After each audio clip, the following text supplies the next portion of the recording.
May June July వీటికి సంబంధించి ఒక బాక సీనియర్ జర్నలిస్ట్ సత్యమూర్తి గారితో మాట్లాడదాం. సత్యమూర్తి గారు నమస్తే, బ్రేక్ఫాస్ట్ న్యూస్ కి స్వాగతం. సో ఇక్కడ ఒక అంశం మనం మాట్లాడుకోవాలి, ప్రధానంగా మార్పు. ఇందాక కూడా ఆయన మనం లైవ్లో చూసాం, నన్ను 95 చంద్రబాబు లాగా చూస్తారు, ఇప్పుడు కాదు అన్నీ ఒక్కొక్కళ్ళ తోలు తాటా తీస్తామని అన్నారు. ఒకటి ప్రధానంగా మార్పు. మార్పు అంటే పాలనలో మార్పు, వ్యక్తిత్వంలో మార్పు, వ్యవస్థలో మార్పు, ఏకకాలంలో పింఛన్ పెంపిణీ మార్పు. అది కూడా ఏకకాలంలో పెంచారు, విడతల వారీగా కాదు. సో ఈరోజు పెన్షన్కి సంబంధించి మీ అబ్జర్వేషన్స్ ఏంటి? ఇది ఇప్పుడు ఈ పెన్షన్ల కార్యక్రమం అసలు ఎట్లా చేస్తాడు చంద్రబాబు నాయుడు అని చాలా ఆసక్తిగా ఎదురు చూసిన వాళ్ళు వైసీపీ వాళ్ళండి.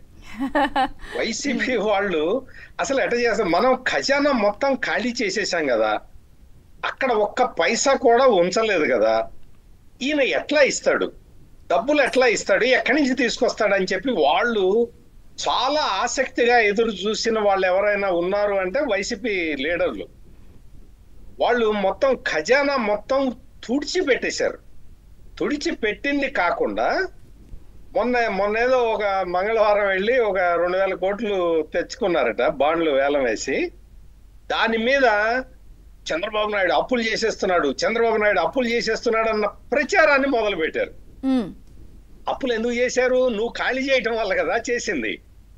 అంటే వాళ్ళకి ఎట్లయినా సరే బురద చల్లాలి, ఎట్లా బురద చల్లాలి అన్న ఆలోచన తప్ప మనం చంద్రబాబు నాయుడు చేస్తున్న ఈ సంక్షేమ కార్యక్రమాల్ని మనం ఎందుకు చేయలేకపోయాం అంటే, గతంలో కూడా అండి మీరు ఆయన 95 సీఎం అన్నది మామూలు విషయం కాదు.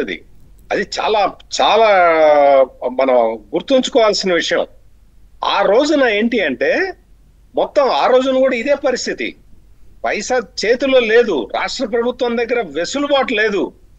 అయినా సరే ప్రజల వద్దకు పాలన, జన్మభూమి ఇటువంటి కార్యక్రమాలు తీసుకొచ్చి ప్రజలందరినీ చైతన్యవంతం చేసి ప్రజల్ని అందులో పార్టిసిపేట్ చేసి, అంటే పరిపాలనలో ప్రజలకి భాగస్వామ్యం కల్పించి, ఈ పనులు చాలా పనులు సగం పనులు మీరే చేసుకోవచ్చు అని నేర్పించారండి. అప్పుడు ఆ రోజు పాలన అట్లా సాగింది.